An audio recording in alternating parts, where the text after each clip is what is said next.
video on my channel. This is Baloo, my Panther Chameleon. I'm just taking him out for the beginning because I'm not going to hold him the entire time and stress him out. But here he is. He is stunning and very active, so I don't want to stress him out and keep him out here too long. But look at him. He's coming right to the camera.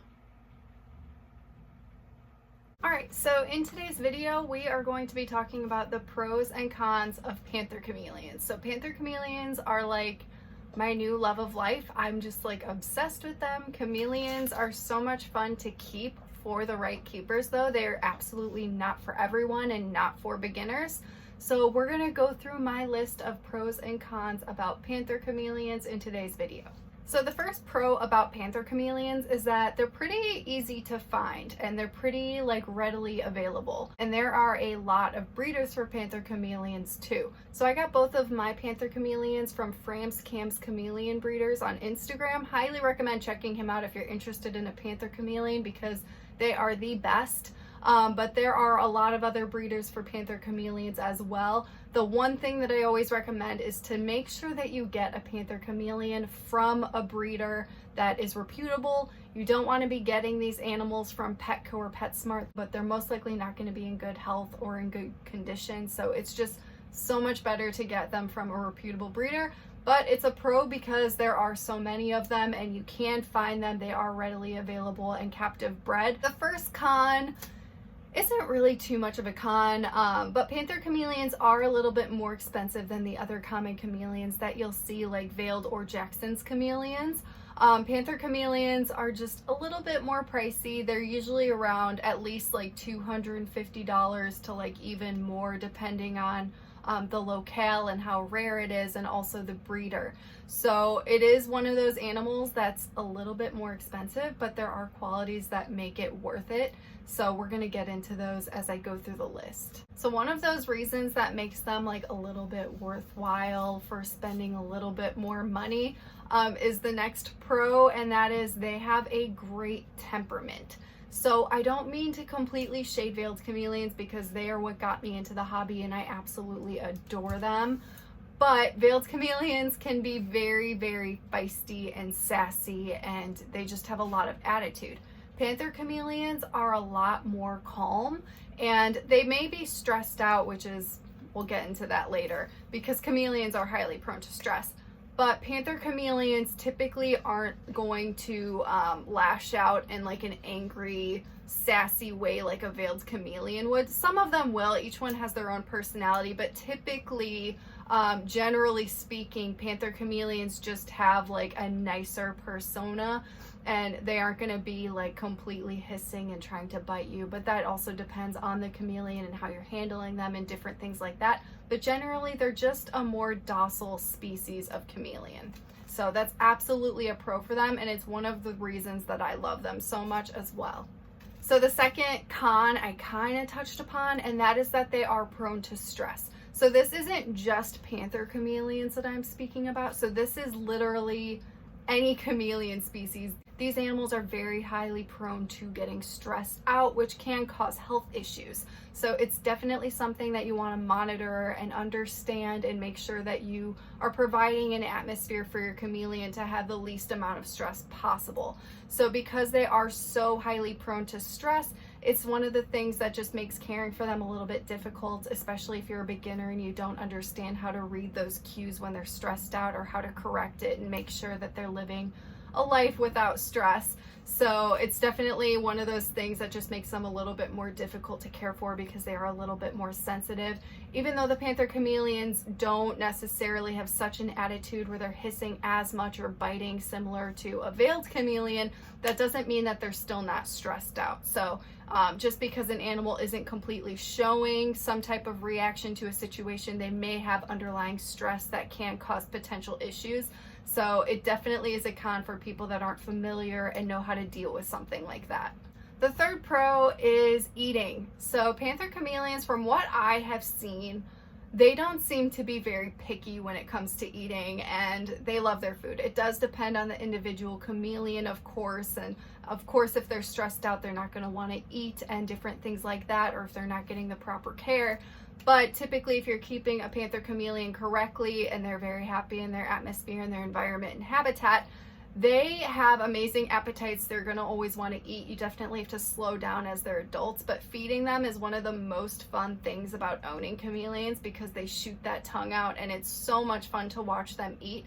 And it's also a way that you can build a relationship with them. So by hand feeding them, they learn to trust you, and it's just more of an interaction with them, and it's just so much fun. So that's just a huge pro for these guys. And also it is just nice not having super picky eaters. So these guys typically just like everything, and it's great because you want to give them a lot of variety in their diet. The third con is their care. So caring for a panther chameleon can be fairly difficult just because there are a lot of different things that go into it. And if you are not familiar, have experience with keeping reptiles, and you don't understand humidity, ventilation, hydration, the temperatures, the basking, the UVB, those different elements that are critical for caring for them, you have to completely understand before getting one of these animals, because they are very, very sensitive, and that sensitivity and ability to become so stressed out when they aren't given what they need can result in horrible, horrible, horrible effects, or even a dead chameleon. So that's why caring for them is just, you need to know what you're doing and just do tons of research before you get one of these animals to make sure that you can afford the care and can provide all of the care that they need and understand it and give them the proper life that they need. The fourth pro is probably the most obvious, and that is that panther chameleons are absolutely stunning.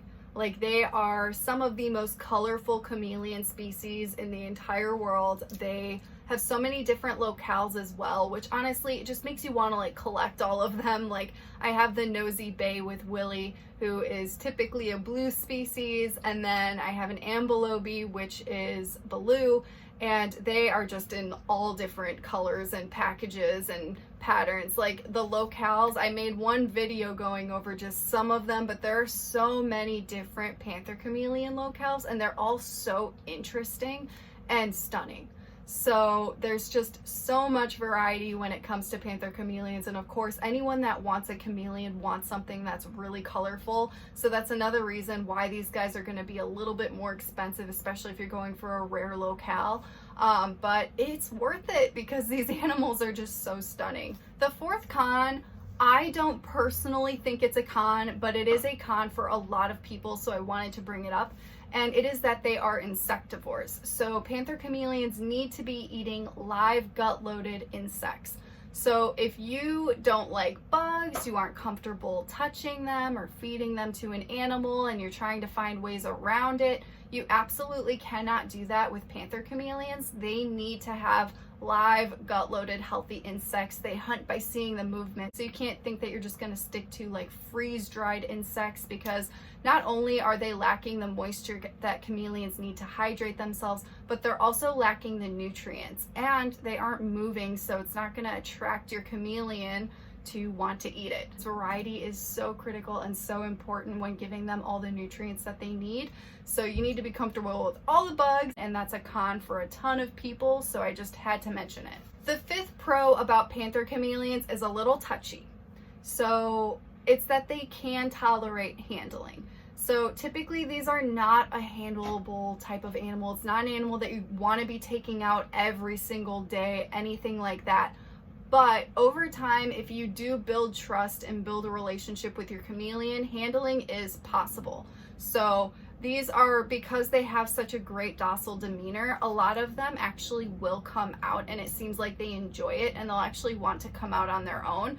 If your chameleon always wants to come out, I would definitely check your enclosure, because there might be something wrong with the enclosure and that's why they want to get out. But every now and then, if your chameleon wants to come out on you and trusts you enough to let you become their tree, then that is one of the most exciting things about keeping them, and it just shows that you've put the work in and that they trust you. And it also is helpful because sometimes you may have to take your animal to see the vet, and you don't want to like horribly stress them out in trying to take them out to do something they've never done before.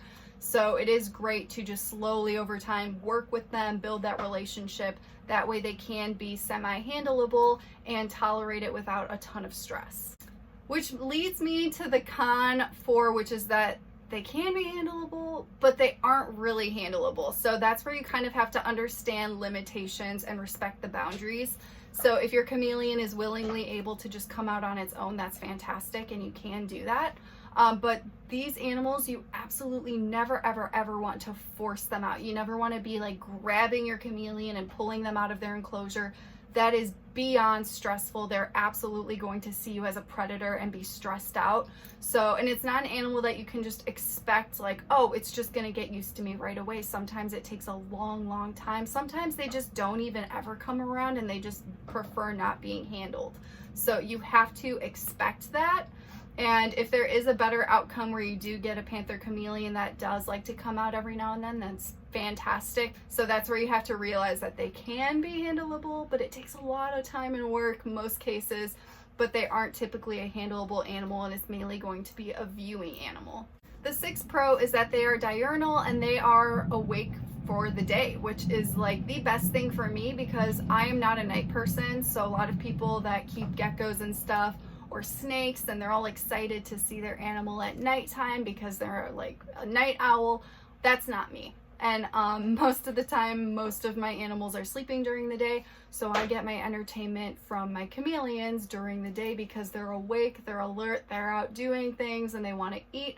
So that for me is a huge pro, and I'm sure it is for a lot of other people as well. So I had to put that on the list.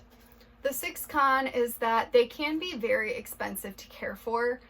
So not only are panther chameleons just a little bit more pricey off the bat just to get the animal, but you're going to be spending way more money on taking care of them, getting them the proper enclosure. They're going to need at least a 2x2x4 enclosure. They're going to need UVB. They're going to need heat. They're going to need live plants. There's going to be a lot going into it, and feeding them insects every single week like that, all of that is going to add up, and they can be very expensive to care for, especially if your animal gets sick and needs to see a vet. So all of these things need to be considered before getting one, and just recognize that it can be a major con for people that don't want to be spending a lot of money. Then a chameleon is absolutely not for you.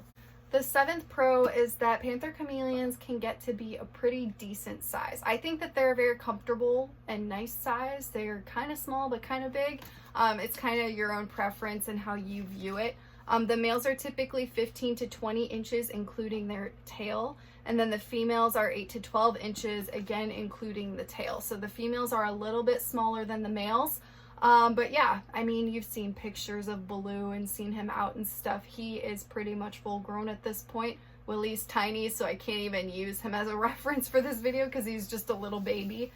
But yeah, so I feel like that's a pro. They're a pretty decent size, but of course they're still going to be needing that 2x2x4 enclosure, which can take up some space. The 7th con is one thing that's so hard when it comes to just chameleons in general, and that is their lifespan. So chameleons definitely don't live as long as a lot of other reptiles, which is so sad, but it's just so worth it keeping them for the time that you do have them. So typically what you're looking at is 4 to 8 years for a panther chameleon. The females typically don't live as long as the males. I think the females live typically around like 4 to 5 years, and then the males can live up to 8 years. Correct me if I'm wrong. It is somewhere in that range though. So if you do want a female, just be aware of that. They aren't going to live as long. A lot of the times it comes because of complications because they lay eggs. So it's just something to be aware of because it is difficult. Some people just don't even want to deal with it because they don't think they'll have it for that long anyway, but it's totally worth it. Like, I would do it a million times over. My 8th pro is that these chameleons are one of the most rewarding animals that you could possibly keep. Not only are they absolutely stunning, they have great personalities, they're so much fun to keep, especially if you know what you're doing. But if you are patient and you put the time in and you build trust with these animals, it is just the most rewarding feeling as a reptile keeper. And I live for it. Like, I absolutely love it. So I just had to put that as a pro. And the 8th con for my list is that yes, that trust is amazing when you do get it. However, keeping chameleons, you need to have a lot of patience. It takes a lot of time. You can't rush the process when you're trying to build trust with a chameleon and build a relationship and want to be able to handle it. You really, really need to be patient. Take things at the chameleon's pace. Do not push them past things that they aren't comfortable with, because it's going to stress them out and they're just not going to trust you even more. It's not for everyone. Some people aren't that patient. They don't want to put that much work into an animal. And if you aren't willing to do that, then it's obviously going to be a con and it's not going to be an animal for you. So if you guys can come up with any other pros and cons about panther chameleons, please go ahead and leave it in the comment section. I can't wait to see it. I hope you guys enjoyed today's video, and I will see you guys in the next one.